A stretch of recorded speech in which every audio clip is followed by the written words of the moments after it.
So I think it's just after 10, so I think it's a good time to start. My name's Connor. I'm from the University of Warwick, and I'm the session chair for this in the opening session in applications of machine learning to the life sciences. From then we'll have Simon coming back to session chair for our keynote speaker for optimization. And then we will also have later after lunch some more talks on Bayesian methods. Bayesian methodologies. Double checking I've got this right. Yes. So what I'd like to do is introduce our keynote speaker for this session.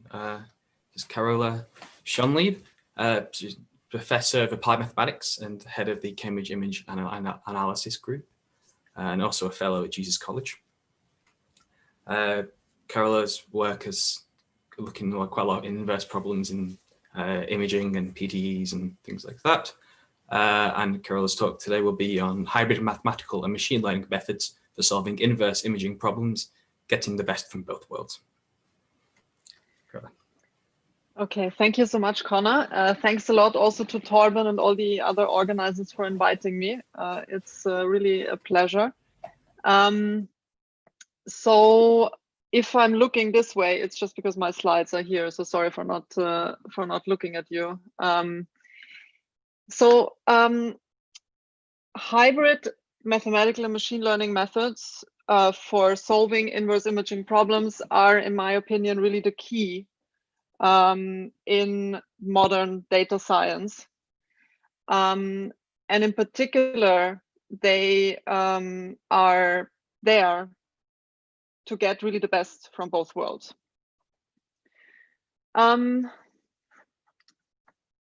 So Connor said this already, so I'll skim over this.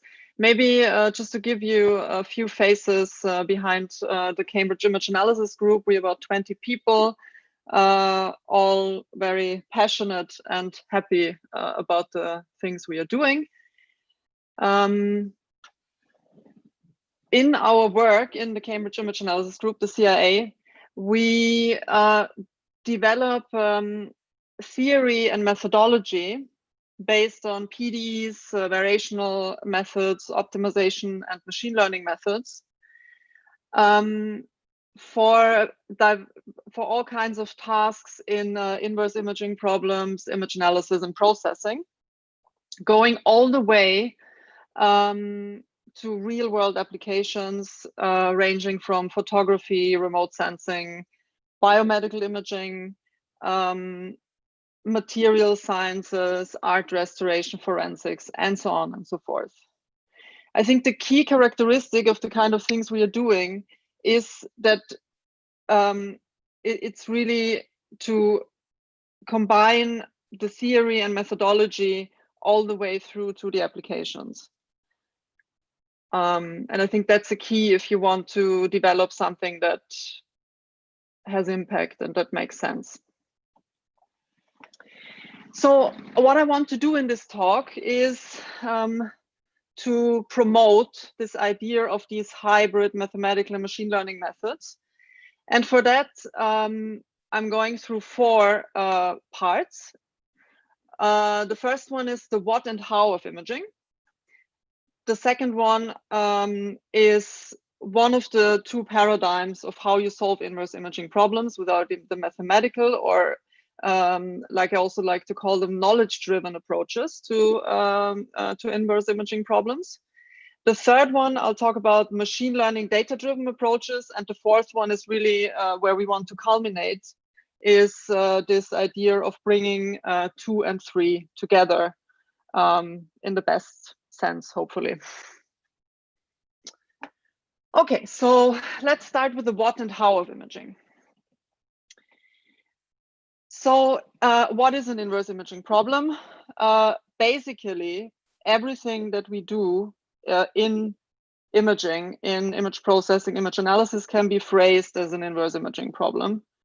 It's whenever what you're measuring, the data you're measuring, is not what you're directly interested in, but you're interested in something that is hidden in this data.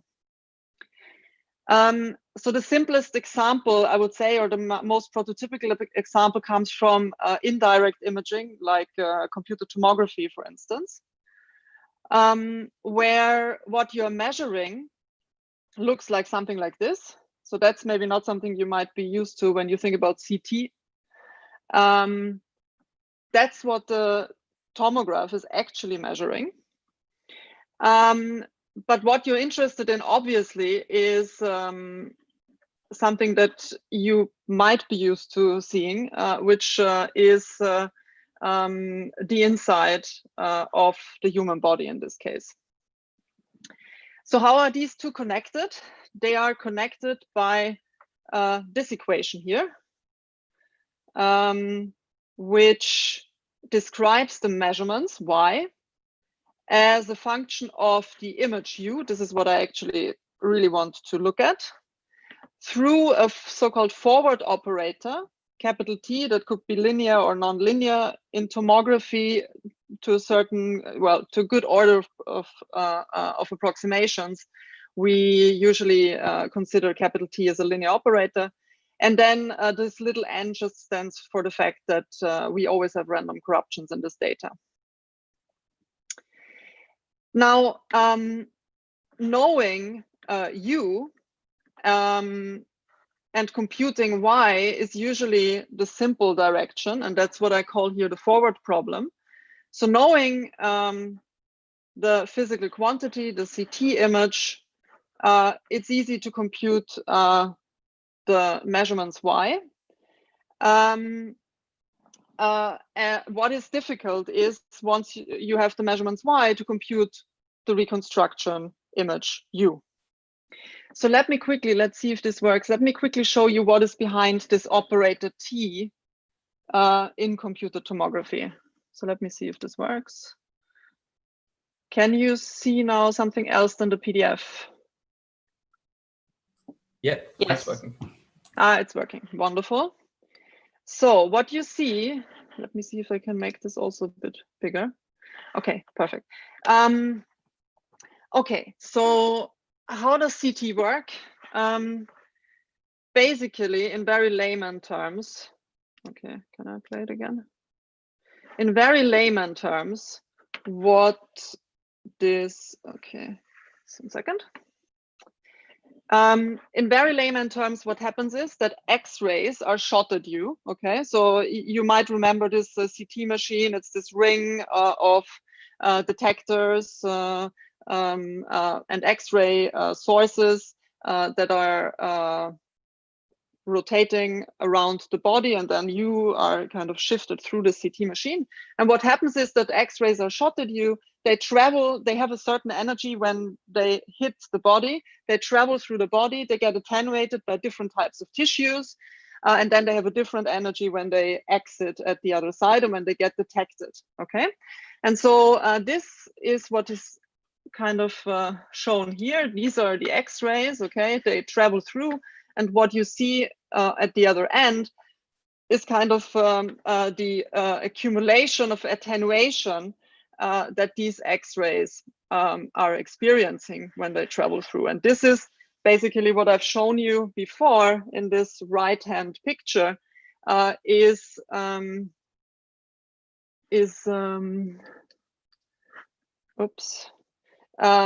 what I'm showing you here is basically are these 1D plots that you get, these 1D densities that you get as sums of accumulated attenuation when you rotate the scanner around, just plotted like this, okay? So just plotted along the X direction. Each X coordinate has such a 1D density associated to it, okay? And this can be mathematically modeled as line integrals, as the radon transform of the actual density that is the reason for the X-ray being attenuated. And so this is the mathematical problem. Can you reconstruct the function from its line integrals? And the maybe even more challenging question in this case is that you don't measure as many line integrals maybe as you have unknowns in your image, and that there is noise also involved. And so this is what makes inverse problems interesting for mathematicians, because they are quite challenging to solve. And here is just an example of what I mean by being challenging to solve. So this is, again, the same thing as before. We are looking at CT, the same forward operator. And what I'm showing you here is that in the case of sparse tomography, which is when you don't measure as much as unknowns in your image, then you could have two kind of relatively different looking images producing data that is almost the same. And this is really the challenge. And this, in mathematical terms, results into this forward operator T having an unbounded inverse or a discontinuous inverse, in which in finite dimension means if you think of this capital T in the linear case as a matrix, that T is ill-conditioned. So the inversion of this matrix is a very unstable process, okay? And typically reasons, like in this case, is undersampling, so you don't measure a lot. And by the way, why don't you maybe measure so much? Maybe you don't have so much time to measure, okay? Because CT scanning time is expensive, or you have some obstacles from the physical restrictions of your measurement. This is often the case in material sciences, where actually not the scanner itself is rotating, but the probe is rotating, okay?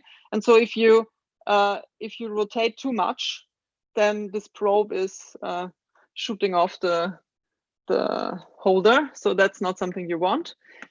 And why do you have noise? So the noise in tomography is usually related, the amount of noise is usually related to the energy that you use in the X-rays to image.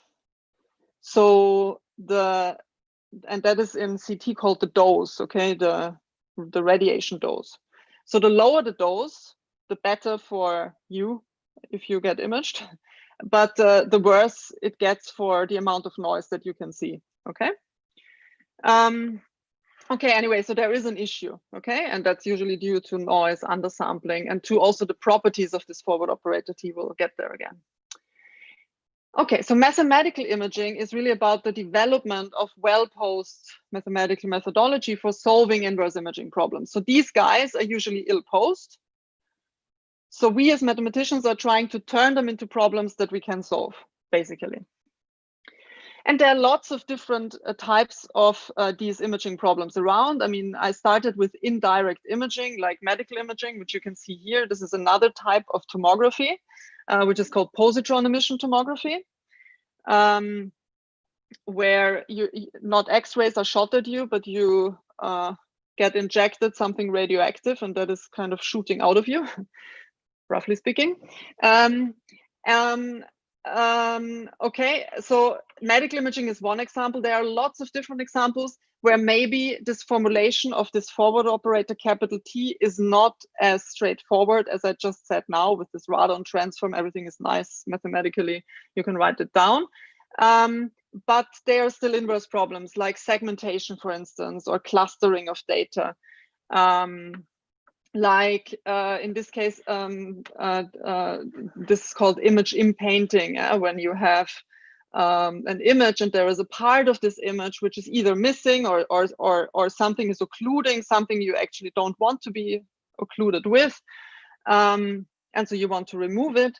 Is an interpolation task. So this actually we can write down as a forward operator T is basically a projection in this case onto the part which is known. And then similarly, a lot of these inverse imaging problems appear also in computer vision. Yeah, so in stereo vision, for instance, like in this case. You want to create out of a 2D scene, you want to create a 3D scene or things like that, or you want to do object tracking. Lots of these different types of imaging and vision problems, they are at the end inverse problems, and we want to solve them. So if we want to solve them, we need to understand what the challenges behind those problems are. And here I'm stealing a concept that IBM has formulated a couple of years ago, which originally was the 4 Bs for big data. So now these are now the 4 Bs for mathematical imaging. So what are the challenges here? The challenges are, first of all, the volume, okay? The data that we as mathematical imaging people need to deal with are usually huge, okay? So if you really deal with real data and not do some small simulations on your computer that you then can nicely write into your mathematical paper, then you deal with huge data. So you deal with large scale data, with high dimensional data if you go to 3D or even 4D imaging, if you go to time dependent imaging, or if you go in this case to hyperspectral imaging, where you don't, like in a color image, you have 3 channels, but in hyperspectral imaging, you might have more than 200, 300 channels, things like this. So this gets just very large. There are a lot of unknowns in these type of images, and this is a challenge computationally, and it's also therefore a challenge not just to buy bigger and bigger computers, but it's a challenge for numerical analysis, for developing methods which scale, that eventually solve these mathematical inverse imaging problems. The other challenge is the variety. So now also in these applications that I've shown you before, they're extremely diverse. And the type of images they're dealing with, they look extremely different, yeah? So, and they have very different also properties. I mean, if you think of a hyperspectral image, that is, even if you think about this from a dimensionality point of view, is very different to just looking at let's say 2D slice of a CT acquisition. So these are very different. The tasks that you want to solve with them are often very different. So here, for instance, we want to do segmentation. Here, we also want to do segmentation, but actually, if you think of the structures we want to segment here and the structures we want to segment here, they look very, very different. And hence, to develop an algorithm that actually extracts them, you might need to work very differently, might need to look for very, very different types of structures. And so this is a challenge because we need bespoke approaches for these different types of problems. The other thing is velocity. So with velocity, I mean that images are acquired at an increasing speed nowadays. And if these are acquired at an increasing speed all the time, then also our processing capabilities of actually extracting information from them needs to increase. And so this is yet another challenge, and it goes a little bit hand in hand with this, although here I'm really speaking also about kind of real-time processing and reacting to what you're measuring, maybe, and adapting, therefore also the measurement. So this kind of interplay between measurement and analysis is really important in imaging. And the other thing is veracity. So veracity is clear because it's always noisy. There's always a lot of corruption in these images that we are looking at. Okay. So faced with these challenges, what do we need to do? What are we after? We are after extracting something from these images or from this imaging data. Okay. So the common goal of all of us working in this field is to extract information from this mess, basically, from this messy data, which is large, diverse, corrupted. And we want to do this in an automated as possible way, and also in a robust manner. Okay, and robust here is really important, thinking back to the ill-posedness of these problems and the noise that we have in the data. Okay. And the information that we might want to extract is can vary a lot. So here I'm showing you a rows diagram of velocities that we extracted from a video sequence. So this is a typical result that you would get from a motion estimation task. Okay, so you have a video and you want to understand the dynamics happening in this video by extracting motion from it in terms of a velocity field that you have. Maybe for each pixel, you have a vector that tells you in which direction this pixel is going in the next frame and with which speed and so on. Yeah? And I'll show you an example later, by the way, for that. And that is a typical output. So maybe you just want to have a histogram of where things are going roughly in which direction and with which speed. Another output could be a classification. Okay, so either you have a set of images and you want to classify them into dogs and cats and blah blah blah, or you might have an image and you want to classify this image into different parts. Like in this case, this is an image of a land cover with different components. So you have a satellite image, and then you want to classify rice against wheat or things like this. Okay. Or you want to extract boundaries around objects because maybe you are interested to quantify something about their shape, something about their size, or things like that. And so this is this task of image segmentation, where you're drawing boundaries around objects. And again, you want to do this in an automated fashion. Okay, so how do we do this? So roughly speaking, there are kind of two paradigms in mathematical imaging. The one and these two paradigms basically built the path to the rest of my talk, right? So one of them is our next chapter in this talk, which is the knowledge-driven mathematical approach. And the other one is the data-driven approach, the machine learning approach, let's say. So in the knowledge-driven approach, the typical thing, that people like I have done for the last 20 years is to say, okay, I have this problem, I have these type of images, I have this type of data, and I want to solve X, Y, Z task, okay? So I'm faced with this. The first thing I want to do is write down an equation. I want to write down a model of how the information I want to extract from the data is related to the data. Okay, if I can write down an equation that relates those two things, I might be able to solve it. And then I need to do maybe a few other things with this equation to make it solvable, but that's roughly speaking the idea. So I have either this equation comes from some physics, for instance, that are behind, for instance, tomography, okay? Or they come from some geometrical principles that I want to use in order to identify, to characterize structure in images, like boundaries of objects, for instance. Or they come from some additional assumption that I might have about the information I want to extract from this image, like that this information has a sparse representation. For instance, I can expand it in a dictionary, and then estimating elements in this dictionary is much easier than just trying to kind of find something in the total dark. So all of this is the main point here is I have some model that I can write down, and then I solve this.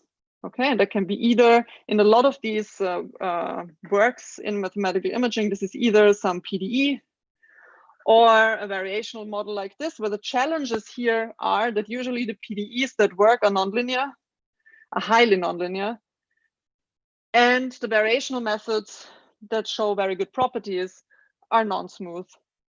And they live in really not very nice topological spaces. Okay, so this is both a theoretical and an analytic and also a computational challenge. Okay, so the data-driven idea, at the other hand, is to say, I don't have a model, I don't want to have a model. I have lots of data, I have lots of examples of typical data that I measure and typical output, typical information I want to extract. okay, I have a lot of data that that should characterize my problem, and then I set up a model as an interpolation, as an interpolant, sorry, as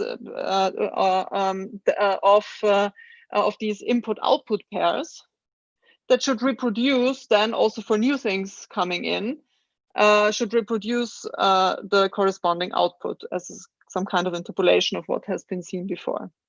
This is roughly the idea behind neural networks. This is roughly the idea behind lots of different types of machine learning methods, or lots of machine learning before was called statistics, I guess. So right.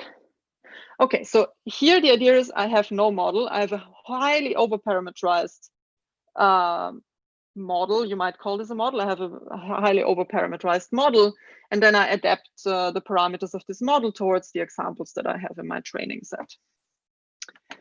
So if you think about these two paradigms, there are positives and negatives in each of those.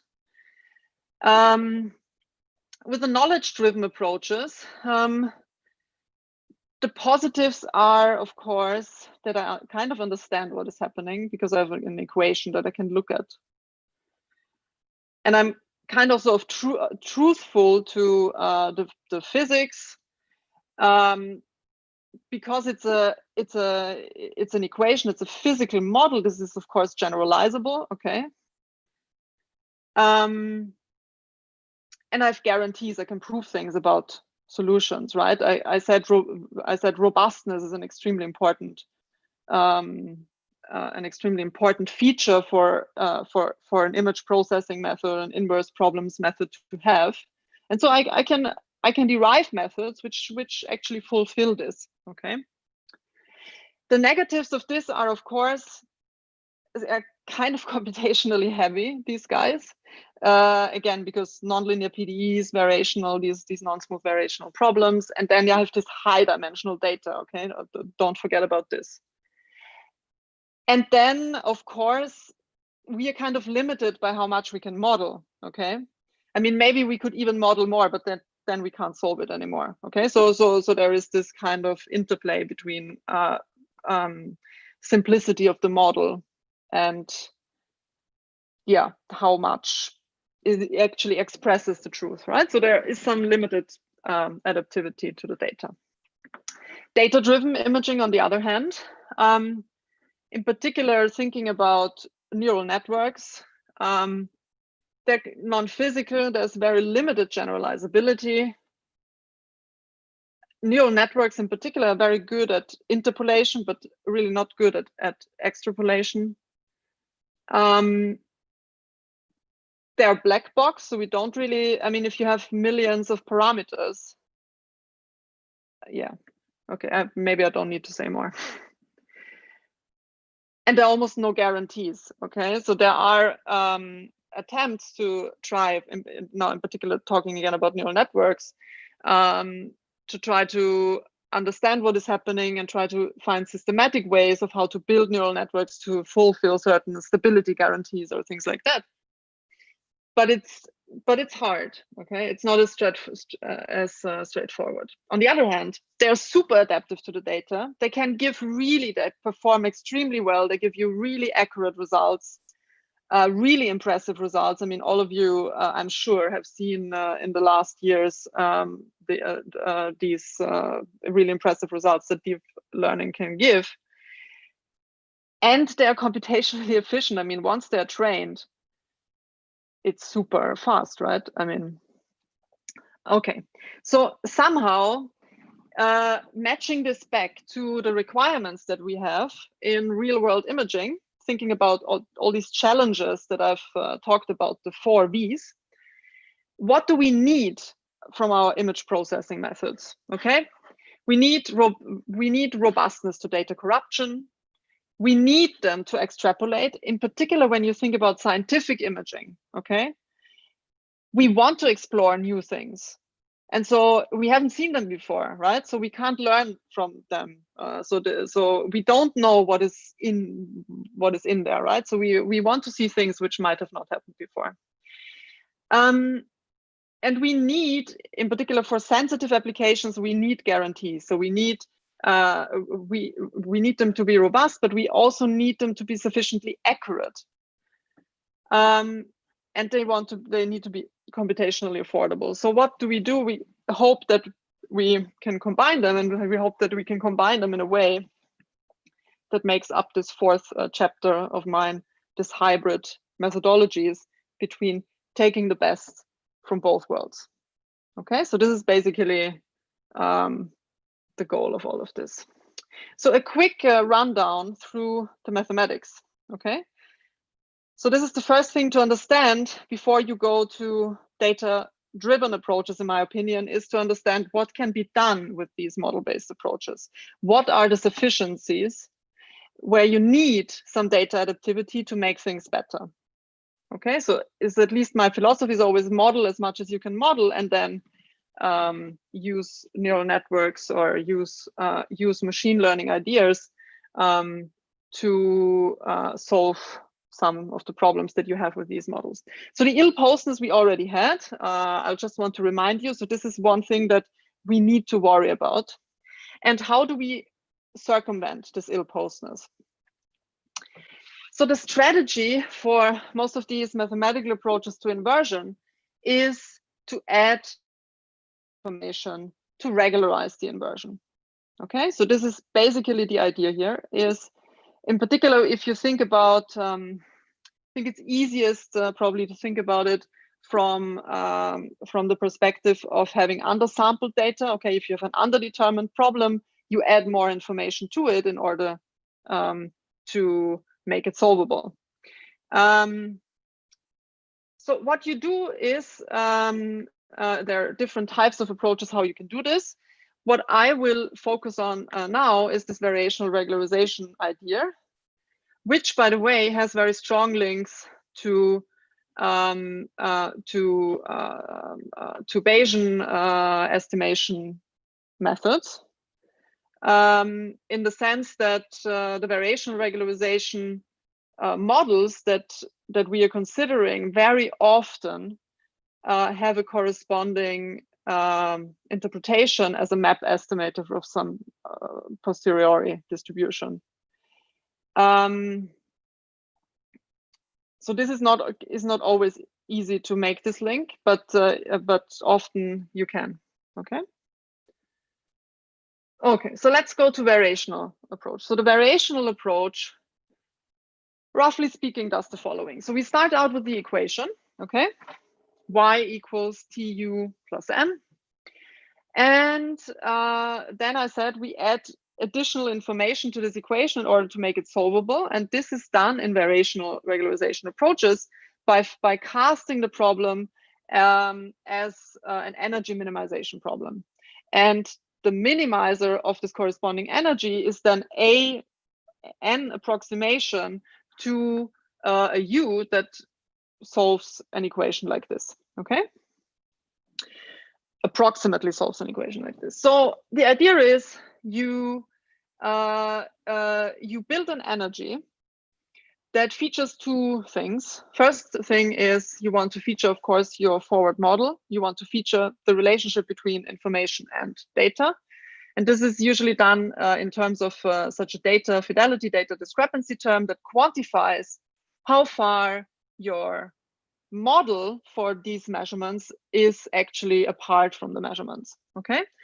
And has a lot to do with the distribution. So how you model this distance function here has a lot to do with the distribution you assume your data to have. So this is why this is kind of linked also to the statistical properties of the data. Often this is just approximated by an L2 squared fit. So you say that you want that your forward model is kind of close to y in an L2 squared sense. Okay. This is, by the way, the appropriate model if you would have normally distributed white noise in the data. Okay. Okay, so this is one thing, and now you complement this. You want to complement this, and you complement this with this regularization term here, which models the prior information you have about you. And it's called regularization term because it's usually given by imposing some additional regularity you want the U that should fulfill this equation to have. Okay. And so a very typical type of regularizer that is used in imaging is the so-called total variation. And I'll talk to that in a moment on the next slide. But the idea is that now a reconstruction, or a U, this information that you want to extract, is a minimizer of this functional for an appropriate balance, which is here given by this alpha, by this parameter that needs to be chosen in some ways. Balance between staying close to the data, okay? So fulfilling this equation versus regularizing, okay? Okay, so what about this regularization? So there are tons of different types of ways how you can regularize inverse problems, but I'm kind of emphasizing this because that has been really extremely popular in image processing and inverse problems related to images. And it's so popular because of its edge preserving properties. That's really the bottom line. Images, in particular, if you want to use images not just for, if you think of images not just in terms of photography, where things should look very nice, the main information, if you want to quantify something in images, the main thing that characterizes contents in images are really edges. And so this is something, therefore, you want to preserve and you want to be truthful to. And so the total variation can do that because on the one hand, if you penalize the total variation, it penalizes small irregularities and oscillations. And on the other hand, because the total variation is defined in a weak enough sense, which means it's the total variation of the distributional derivative of U, you can have the minimizer of this energy that we had before here can have discontinuities. Okay, so you can actually represent edges, discontinuities in the intensity function by such a regularization. And it still has enough smoothing properties in order to attenuate noise and corruptions like oscillations that you want to flatten out. Okay. There is another interpretation, by the way, for those guys who know something about compressed sensing, which is that the total variation you can also think as a sparsity promoting regularization, in the sense that you're looking for a U whose gradient is sparse, which means the gradient is 0 in almost all places and just non-zero in a few characteristic places where your edges are, hopefully. Yeah. Okay, so let me skip the co-area formula, but as you can also, just as a side comment, you can think of the total variation also as a smoother in terms of level sets of your intensity function, smoothes the level sets of your intensity function. How does it look? That's how it looks. It looks actually as we would think now after what I've explained, maybe. This is just a very simple example. Denoising, the forward operator T is just the identity. The original image, I've put some noise on it. And what you see here is now the comparison between using the total variation as a regularizer and using something that in inverse problems in a lot of other places is also very typical, which is called Tikhonov regularization, where you penalize the H1 seminorm. Okay, and that would correspond to a linear smoothing. I'll show you in a moment. Okay, so that looks good. You see really this typical edge preserving properties. Okay, now I also said at the beginning there are PDEs in the kind of work we are doing. Where do PDEs come in? Well, just think about minimizing such a functional as before, okay, such a total variation functional. Sorry, I'm switching between finite dimensions and infinite dimensions somehow. But if I'm so the total variation of the continuum is really the total variation measure of the distributional derivative of u. In finite dimensions, you can just think of it as the L1 norm of the gradient of u. Okay, so I'm switching a little bit in between the two things. Okay, so this is again the total variation regularization approach. Minimizing this functional, you could also think about the associated gradient flow. Okay, which is given like this, because the total variation is not differentiable. The L1 norm is not differentiable. I don't have a unique gradient here, but I have a set of subgradients. Okay, for those of you who don't know exactly what that is, let me just switch to the next slide, which also shows you the nonlinear PDE character again. If you choose a particular subgradient out of this, which you can do, so you just look basically at the derivative of the gradient of u when it's not vanishing. Okay, so when it's not vanishing, then you can differentiate. And what you get is this.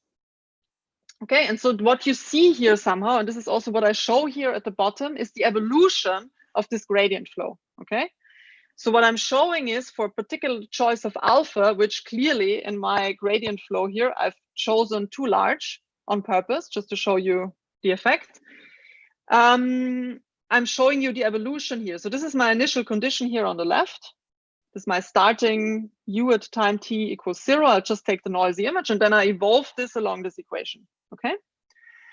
And you see again these edge preserving properties, and you can also understand it now in terms of this nonlinear diffusion, because when there are edges in the image, when the gradient of u, which is when the derivative is very large, right, or discontinuity is actually when it's infinity, then you are diffusing very little, or your diffusion is vanishing. And when the gradient of u is small, you are kind of like the Laplacian, right? A little bit, just weighted. So it's diffusion. Okay, and you see this. Okay, so this is this approach. So let me maybe skip over this. This is just to show you that this can also be used to solve these inverse imaging problems. The idea of these PDEs and non-smooth variational methods, these type of regularization procedures, really is to characterize the main features, to look at the main characteristics in images, like for instance edges, and take advantage of the fact that images are kind of well approximated, or the important things are well approximated by just a few of these type of features. Okay. The challenges are various. Okay, so there are challenges on the theoretical side, there are challenges on the numerical side, and there are challenges, of course, on the modeling side. Very briefly, because I need to get going. Yeah, so but very briefly, analytical challenges basically boil down to the fact that if you deal with these total variation functions, if you deal with functions of bounded variations, which are these guys which have a finite total variation, then you are in a space which is topologically not nice to you. Maybe that's the bottom line.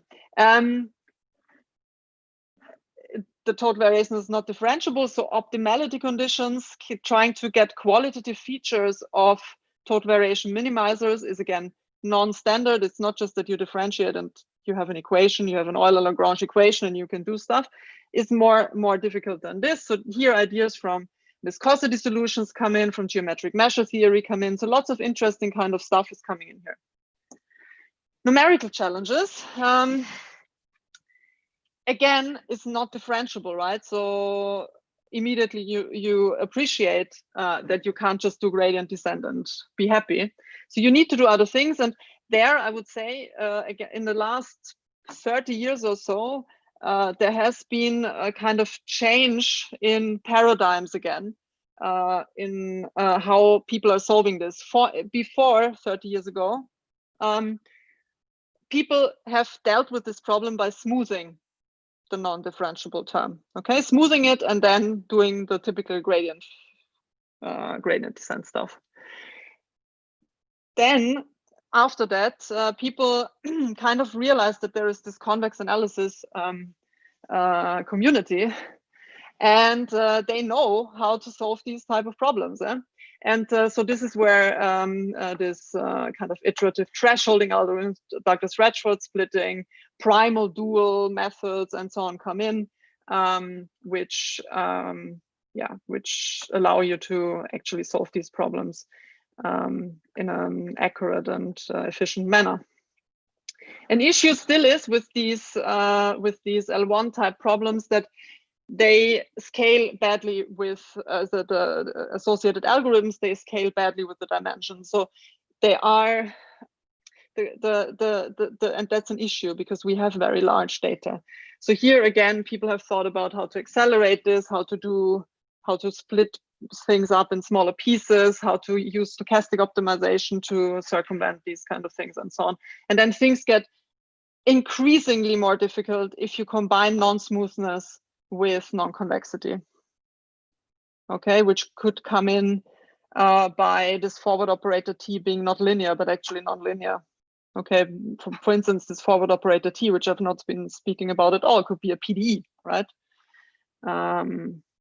Okay, so, and the other thing is the modeling. I mean, I've shown you the total variation. There are tons of different types of regularizers out there that people are using, coming from this multi-resolution idea, from wavelets. There are all kinds of LETs and sparsity in these that are out there. There are regularizers that come from Sobolev or Besov norms.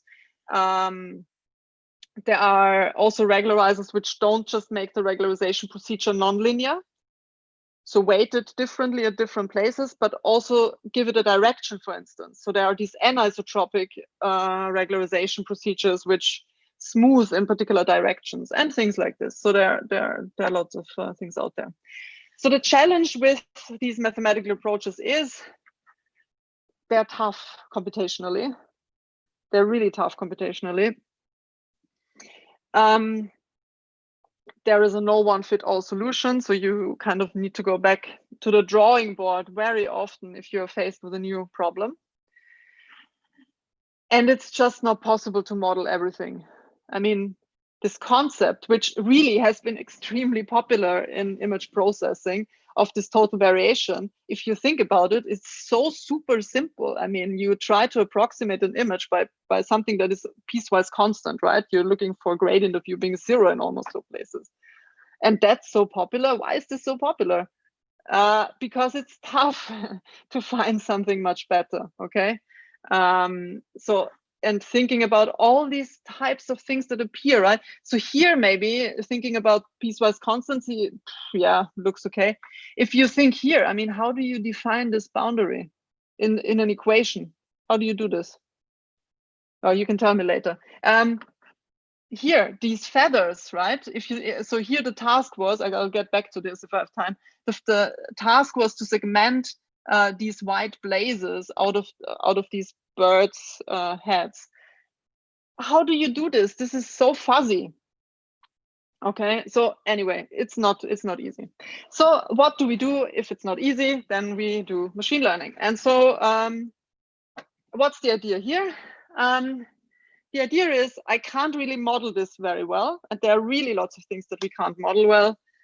So what I do is I just kill the thing with having enough data, enough examples of what these structures look like in a repeated fashion, and then I show these examples to a model, and that has lots of parameters that I now optimize over, and I optimize these parameters to try to get an output that looks like the examples that I'm showing it. Okay. So let me show you one example where people have tried to use this to solve an inverse imaging problem, one of these indirect imaging problems, okay? And this is actually already rather old. It's from 2018, but it was one of the first approaches for indirect imaging, for solving such an inverse imaging problem with neural networks. So here the problem is from MRI, and very roughly speaking, before I've been going on about the radon transform, now we need to switch a little bit we need to switch places. here the forward operator is the Fourier transform. Okay, so what you're measuring is the Fourier transform of the image that you actually want to look at. Okay, this is an extremely crude model for what happens in MRI, but it's enough for us now. Okay, again, because you don't have endless amount of time, and because you want, on the other hand, a very high resolution image in order for the clinician to actually see something that makes sense, there is this problem between having less measurements than you actually have a number of unknowns. Okay, so you usually don't measure the whole Fourier transform, the whole discrete Fourier transform, but you measure only a subset of the Fourier coefficients, and this is called, again, subsampling. And what you see here is just a visualization of Fourier space, and where it's white. So sorry, the center here is where where zero frequency is, and then you go out and you increase the frequencies, and the white and where it's white is where you actually measure the Fourier coefficients. Okay. Okay, so this is the task, and so these guys have solved this task totally with a neural network. And how do they do this? So they start with the Fourier measurements, and the first thing they need to do is somehow to go from these Fourier measurements back to a physical space, right? Does it make sense? They need to do something like inverse Fourier transform, only that they don't tell the network that it's an inverse Fourier transform. Okay, they don't tell it, but they know it, so they know what kind of architecture they need. So what they do in order to do this, it's a global transform, right? They have these dense layers, these fully connected layers. Here, a couple of fully connected layers. Okay, this is kind of the inverse Fourier part. And then they have a couple of convolutional parts to smooth, to regularize. Okay, does it make sense, roughly speaking? Okay, so that's great. They actually trained this network on pairs of MRI reconstructions and subsampled data for 50,000 brain images, 128 times 128 pixels. And they got actually quite good results. So what you see here is, so this is, so AutoMap is what I've been telling you about just now, this network. This is the reference. The reference is always the fully sampled one. Okay, so here they have a training set, so they have examples where they're fully sampled, and here in comparison, some conventional. This would be the methods that I could have spoken in the first part about. Okay, conventional reconstruction approaches. These kind of mathematical approaches to reconstruction. And you can see, at least visually, I'm not going to bore you with tables, but you see that actually looks really good. Yeah? So what is the issue here? The issue here is a couple of things, right? So first of all, even not looking at the network yet, they have trained this on brains. What happens if they feed this with something else, right? Probably nothing too good will happen. So we did this. I'm not including this because I'm a bit embarrassed to show this, but we have done this thing that we looked at this AutoMap, and we took MNIST. So MNIST is this the data set of digits, right, of handwritten digits. And then we simulated Fourier data for MNIST, and we trained AutoMap on MNIST. Okay, that's very simple. I mean, it's much simpler than the brain. And then we applied it to something else, and it really, the kind of digits were coming out of of the images. So this is not, this is one disadvantage. So you could say, well, just train it with more, right? Just train it with a really diverse set of images. Well, there's another thing, which is that because they need to model the Fourier transform, they need these dense layers here. And so for everyone who has looked at deep learning before, or even if you haven't, I mean, now if you want to optimize for these parameters, this easily gets you out of memory. That's also why they trained initially. There are some further developments of this where they can do 256 or something like this times 256, or they can increase this. But this is also why initially they trained on these really small sized images. Okay, so this is not ideal, and in a way, if you hopped onto this train before, when I talked about this mathematical modeling and how nice it is that we can write down these equations, then it's somehow a pity why they don't use this as well, right? Because we know that it's a Fourier transform. Why don't we use it? Why do we need to learn it? This is a bit strange. So deep learning challenges are, it's a black box, okay? So I've shown you one example, but in general, the challenge is that these are black box approaches, no physical models, no data consistency usually. There are almost no theoretical underpinnings, and lots of you have seen these things with adversarial examples that you can fool a neural network by perturbing it. This is all something that boils down to stability. And as I emphasized at the beginning already, we need stability. Okay, we do need stability if we solve, if we want to solve these problems. And a lot of times also I'm working with a lot of people in applications. We just don't have so much data that we can train on. We really don't. For a lot of applications. And again, thinking about scientific imaging, we just don't. So, and that is there the issue comes in that neural networks are bad at extrapolation. So let me give you just maybe one example of how you can combine these two worlds with each other. So what do you do? On the one hand, neural networks are so super and we love them because they give such great results. On the other hand, we're a bit worried, and we from experience, I know that I can't just apply them, you know, off the shelf. So what do we do? One thing that we did 2 years ago is to go back to our variational regularization approach and think about the part in the variational model that we really are very crap kind of in modeling, which is the regularizer. Okay. And then replace, let's say, the total variation with something that is trained, that is learned, okay, by a neural network. In this case, we replaced it by a neural network. So very roughly speaking, what happens if you do this? So you train a neural network in a particular way, which I would not have time to tell you about. But what you get if you do this is the following. We call this adversarial regularizer because in a way, this regularizer, we trained it to be regularizing stuff that's like noise and corruptions.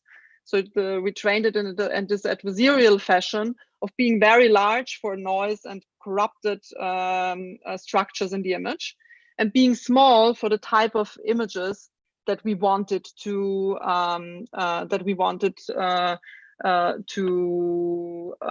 highlight, to reconstruct. And so this is an example here, again, CT. So we've seen CT before, I would not say more. This is simulated, so we know what the ground truth is. But the reconstruction from undersampled noisy measurements with this deeply trained regularizer looks like this. If you do this with a very naive, if you compare this with a very naive approach, which is called filtered back projection, then in comparison with the same data, you get this. Okay, so there is a huge improvement. But okay, we know already better. If we compare with total variation, then the total variation actually is not too bad if you compare with the filtered back projection, but it gives you this kind of blocky piecewise constancy feeling, okay?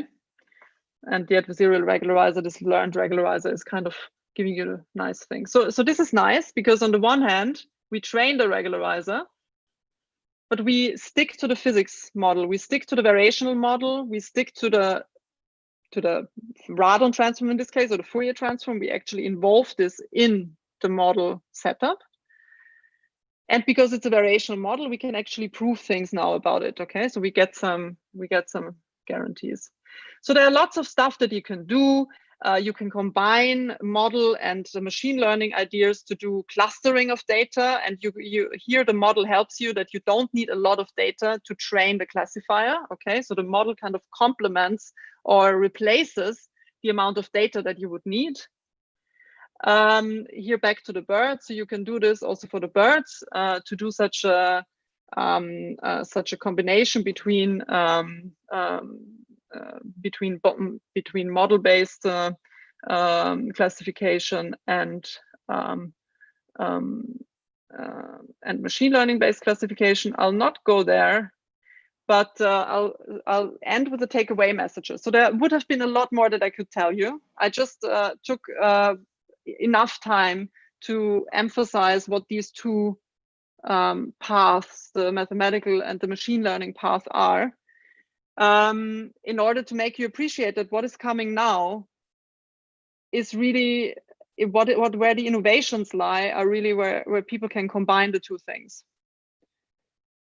And there is much more what people have done already.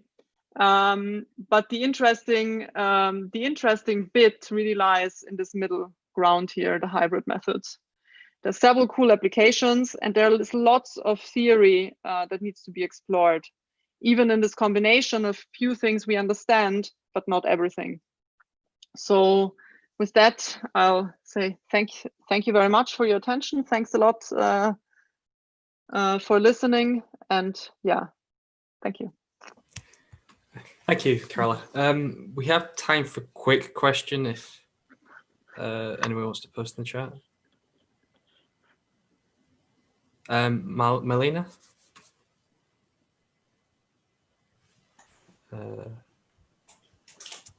Hi, thank you very much for your talk. Can you hear me? Yep. Yes. Good.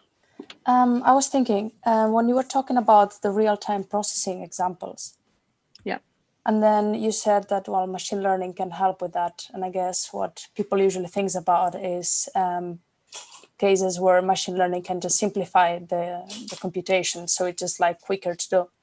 I was thinking, is there any way of like learning something like the regularizer, you know, like in an adaptive way as well? So what people have done is that they have learned an algorithm that would, for instance, compute minimizers for total variation regularization models. Yeah. And so this is something you can do. This is called learning to optimize. This would just speed up the solution of your variational problem. Okay, you basically train a neural network to do this. And the same, by the way, holds for PDEs. People also train neural networks now to solve PDEs. What you could also do is, if you want to learn the regularization at the same time, but still represent everything as a neural network, there are different approaches which do this. There are learned iterative schemes where you, again, represent the reconstruction process as a neural network or as an iteration of varying neural networks. But you parameterize again the regularization. It's more indirectly. Yep. That this is still related to regularization, but that exists. Yeah. So this is called learned unrolling, or learned iterative schemes. Okay. Yeah, thank you. Yeah, I was thinking about something similar, like just using like a more traditional solver at each iteration, or like each like space in point in time, but then just learning the regularizer at the same time. So I guess that's a bit what you were saying. Yes. Okay. Thank you very much. Thank you. Thank you, Carola, and thank you, Melina, for asking the question.